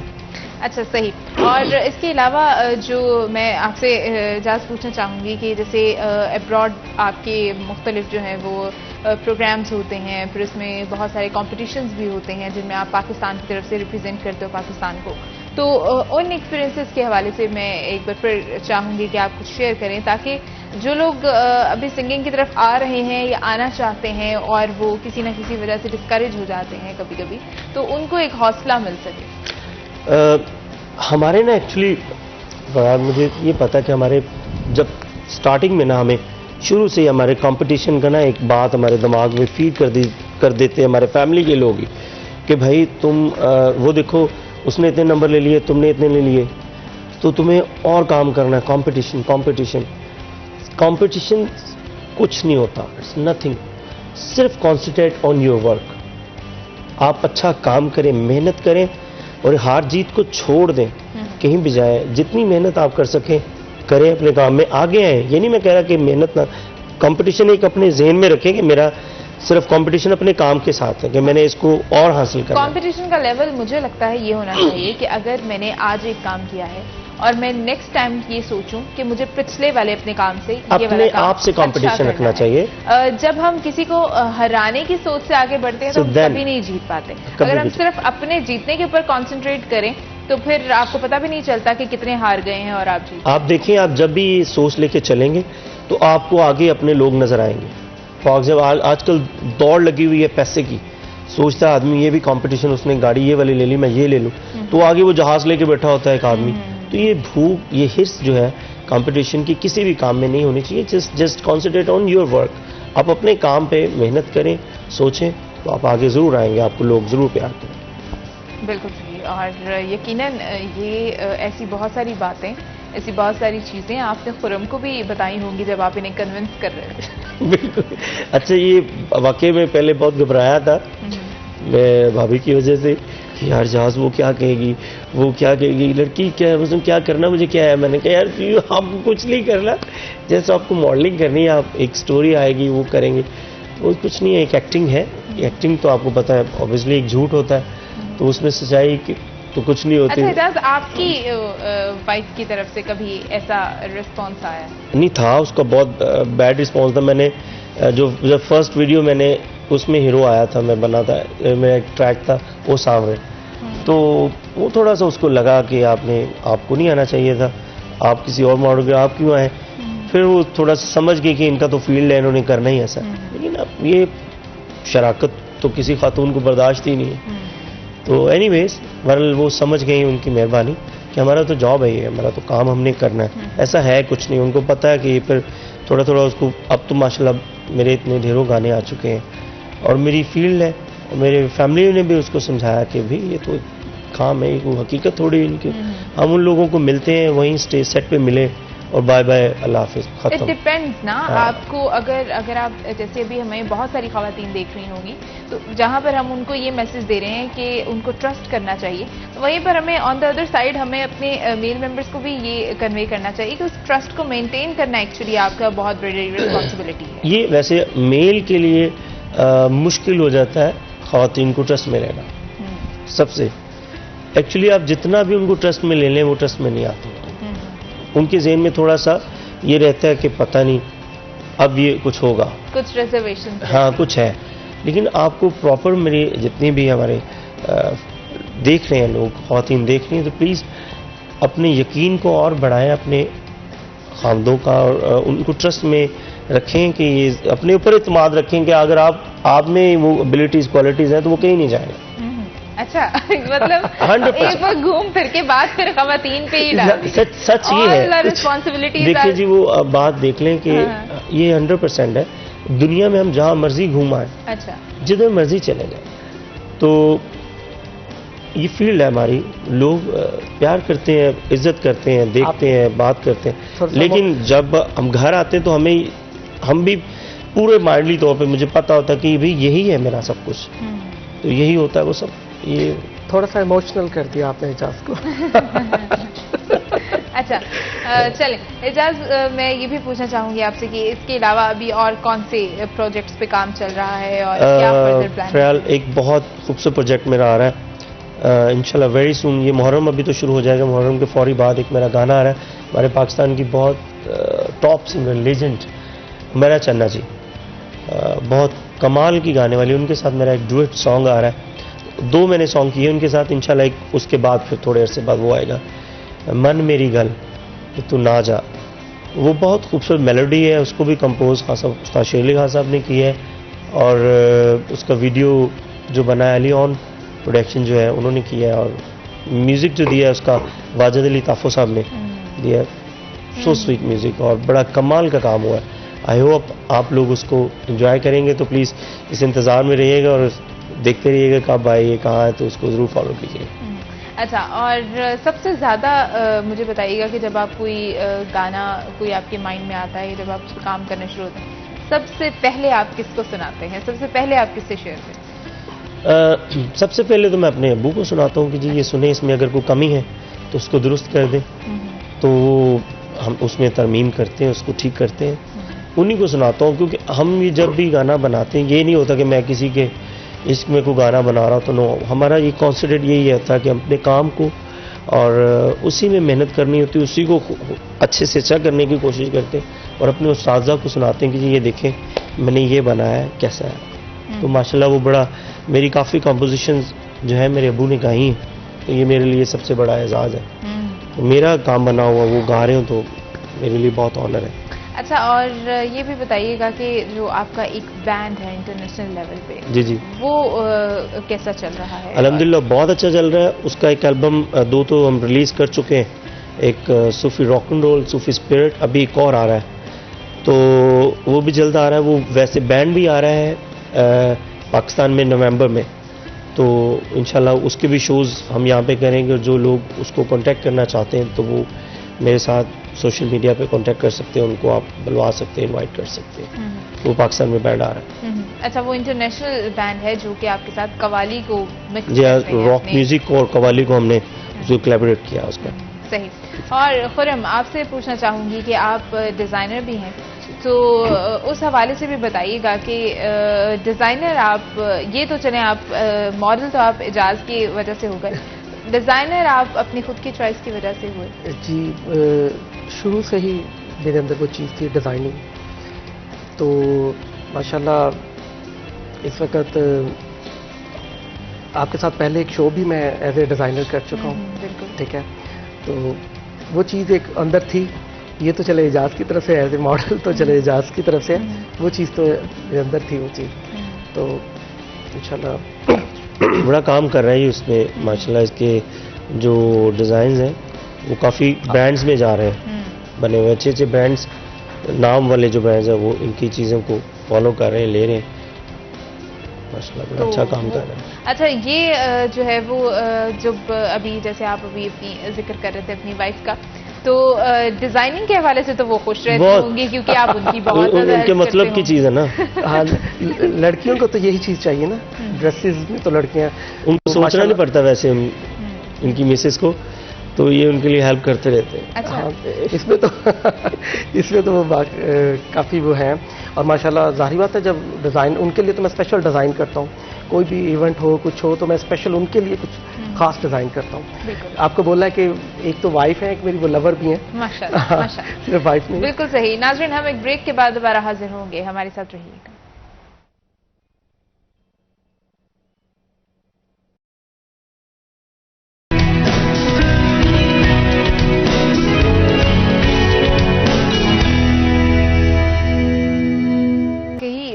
इसकी कंपोजिशन भी बहुत अच्छी है और आपने इसको गाया भी बहुत अच्छा है, शुक्रिया। और वीडियो भी इंशाल्लाह हम ज़रूर देखेंगे। बहुत खूबसूरत वीडियो है और ज़रूर देखें जी। इसका लिंक्स इसके जो है वो जो जहाँ पे पड़ा है वो यूट्यूब पे एजाज शेर अली लिखिएगा ई से, और मैनू तेरे वेखने ना चाह डी रैकेट से ये रिलीज़ हुआ है। तो प्लीज़ इसको ज़रूर वीडियो देखिएगा। बहुत खूबसूरत स्टोरी, बहुत अच्छा काम किया है हमारे जो मॉडल्स हैं, जो स्टार्स तो आपके सामने बैठे हुए, बड़ा आपको अच्छा लगेगा। अच्छा, मुझे बताइएगा एजाज कि आप तो माशाल्लाह बहुत सारे एक्सपीरियंस है आपके पास, बहुत सारी गाइडेंस है आपके पास, तो एक गाना जो है वो आम तौर पे तैयार होने में कितना टाइम लेता होगा, कितना टाइम लगता है? हम लोग 3-3.5 मिनट में सुनते हैं, फ्री हो जाते हैं, और इसके पीछे बड़ी बहुत होती मेहनत होती है। देखें, जब इसके पहले लिरिक्स लेने वो पूरा जोर लगा होता है कि इंसान का लिखने में, उसके दिमाग का, कि उसने पूरा एक सब्जेक्ट लिखा होता है कि क्या लिखना है, उसको लफ्ज़ ढूंढ ढूंढ के उसमें लगाए होते हैं। फिर जब उसको कंपोज किया जाता है तो कंपोज करने के टाइम भी बड़ी मेहनत होती है, उसको वजूद देना होता है कि यार ये लिरिक्स क्या लिखे हैं। अभी उन्होंने उसको कंपोज किया कि मैनू तेरे वेखने ना चाह ढोला कभी मुक्ते वफा मेरे मुख चले सा। अब ये सांस ख़त्म हो रहे हैं तो वो उन्होंने उसके लिए कि ख़त्म होते हैं जैसे सांस, वो बताया गया कि कैसे ख़त्म हो रहे हैं। तो कंपोज ही बड़ा सोच का काम है। फिर इसके बाद इसका जो म्यूज़िक अरेंज होता है, वो म्यूज़िक अरेंज जो बंदा करता है वो कंपोजिशन का मिजाज देख के उसको बिल्डअप करता है, उसकी खूबसूरती, उसके फूल लगाता है कि कहाँ क्या क्या लगना चाहिए। मेन इंस्ट्रूमेंट्स जो हैं इंस्ट्रूमेंट्स जो यूज़ होते हैं वो सारा होता है कि इसमें मैंने फ्लूट कहाँ लेना है, इसके कौन कौन से पीस, पूरा डे लग जाता है उस बंदे का, मेहनत 2-2 दिन लग जाते हैं उस गाने को बनाते। फिर इसका वीडियो प्रोसेस शुरू होता है, वीडियो में पूरी मेहनत लगती है, वीडियो बनता है, सारा दिन हमारा पूरा, सुबह गए हैं 10 बजे गए हैं, लेकिन घर से तो हम 8 बजे गए थे, तो रात 12 बजे तक हम वीडियो करते रहे, इसका पूरा वीडियो हुआ। फिर इसको रिलीजिंग का, फिर जाके इतने लोगों का काम, फिर तो एक अंगूठे पे आदमी उसको गुजार देता है कि यार बस ठीक है, ओके या बुरा, ये सुनने के लिए कि यार अच्छा या बुरा, वो लोगों की इतनी मेहनत करता है वो आदमी पीछे। तो प्लीज़ उसको अप्रिशिएट ज़रूर किया। ना सिर्फ मेरा गाना, कोई भी दोस्त हमारा आपको गाना किसी का भी सुनते हैं तो उसको अप्रिशिएट ज़रूर किया करें, उसकी कोई ना कोई उसकी किसी न किसी बात पे उसको दाद ज़रूर दिया करें। पीछे बहुत बड़ी उसकी मेहनत होती है। और ये असल में ना बात जो अप्रिसिएशन वाली है ना, ये सिर्फ सिंगिंग या किसी एक भी पर्टिकुलर काम के लिए नहीं है, ये मुझे लगता है कि आपके रिश्तों में भी होनी चाहिए, आपको बच्चों को भी अप्रिशिएट करना चाहिए हर अच्छे काम के लिए जो वो करते हैं। बिल्कुल। तो हमारे शायद घरों में ही इस चीज़ का रिवाज कम होता जा रहा है कि हम लोग अप्रिशिएट नहीं करते, हम किसी की जायज़ जो है वो तारीफ नहीं करते, हमें लगता है। अच्छा, एक चीज़ मुझे बड़ी अजीब लगती है, जहाँ पर हमें क्रिटिसिज्म करना होता है, हमारे पास बहुत सारे वर्ड्स हैं, हम बहुत सारी खुल के क्रिटिसिज्म करते हैं, लेकिन अगर किसी को कुछ बुरा कहने के लिए हमारे पास नहीं है तो हम चुप रहते हैं। मतलब अगर किसी ने कुछ अच्छा किया है तो बहुत सारे ऐसे लोग हैं जो उसको अच्छा नहीं कहेंगे, वो चुप रहेंगे। तो ये बड़ी अजीब सी चीज़ है कि अगर बुरे जो है वो कमेंट्स पे आना है तो हम बहुत सारा कुछ बोल सकते हैं, अच्छाई पे आना है तो हमारे पास वर्ड्स नहीं, लफ्ज़ नहीं होते। ये सबसे बड़ी कमी है हमें। और बहुत सारे टैलेंट्स, बहुत सारी हमारे पास ऐसे बहुत सारे ऐसे सिंगर्स, गाने वाले, हर फील्ड के जो आर्टिस्ट हैं वो दब गए बेचारे इसी वजह से कि उनको अप्रिशिएट नहीं किया, उनकी हौसला अफजाई नहीं की, कि वो उनको इतना हौसला नहीं दिया गया कि आप आगे करें। अगर उसने थोड़ा सा किया, अगर एक मिस्टेक है तो उसको रोक दिया गया कि बस करो, तुमने ये फॉल्ट है। उसको ये नहीं समझाया कि भाई तुम ये काम करो, तुम्हें ये फॉल्ट है तो इसको ठीक हो जाएगा, बाकी तुमने बहुत अच्छा किया। इतना लफ्ज़ कह दिया करें, ये कोई बुरी बात नहीं। अगर आपका कोई बच्चा, बेटी, कोई भी आपका कोई बच्चा हल्का सा भी काम करता है, उसने अगर 10 में से 6 नंबर लिए हैं, 5 लिए, तो उसको उन 5-6 नंबरों की ज़रूर दाद दिया करें कि भी तुमने चलो 5-6 तो ले लिए, वेरी गुड, कि बेटा आगे पूरे 10 के 10 लेना। तो ये करना चाहिए। उसको मेंटली आप वरना ना डैमेज कर देते हैं बच्चे जो है वो। कुछ लोग बहुत सेंसिटिव होते हैं, वो सिर्फ बचपन में नहीं, वो बड़े होने तक भी उनको आप अगर डिस्करेज करते हैं तो वो अगर कोई काम अच्छा भी कर रहे हैं तो वो उससे रुक जाते हैं। असल में बहुत ये जो चीज़ होती है ना, कम लोग होते हैं जो ऐसे हालात के साथ फाइट कर लेते हैं। जैसे कि मैं जब शुरू हुआ, मेरी फैमिली में सब लोग गाते थे, सब क्लास के गाने वाले लोग हैं। मेरे बुजुर्ग तो हैं ही, मेरे भाई भी माशाल्लाह, आबिद भाई, जमाल भाई, मेरे कमर भाई, तकरीबन सब ही ऑल क्लास सिंगर, बहुत कमाल के। लेकिन जब मैं शुरू हुआ तो मुझ में, जब इनके साथ में मुझे गाना पड़ा तो मेरे लिए एक बहुत बड़ा टफ कंपटीशन था। तो घर में ही भाई क्या, मेरे घर में ही सारा माशाल्लाह वो नायाब लोग हैं सारे। तो मुझे मैं जब शुरू हुआ तो मुझे ये जो बात है ये मुझे सिर्फ और सिर्फ अगर कहीं से मिली है तो मेरे वाले साहब से मिली। उन्होंने मुझे हौसला दिया है कि बेटे बाकी तो सब जब जो भी कह रहे हैं तुम्हें, लेकिन तुमने हटना नहीं है कि बेटा लगे रहो, इंशाल्लाह तुम ठीक हो जाओ। तो बस उन्होंने हौसला दिया तो हो गया। बिल्कुल, एक ब्रेक के बाद दोबारा हाजिर होंगे, हमारे साथ रहिएगा।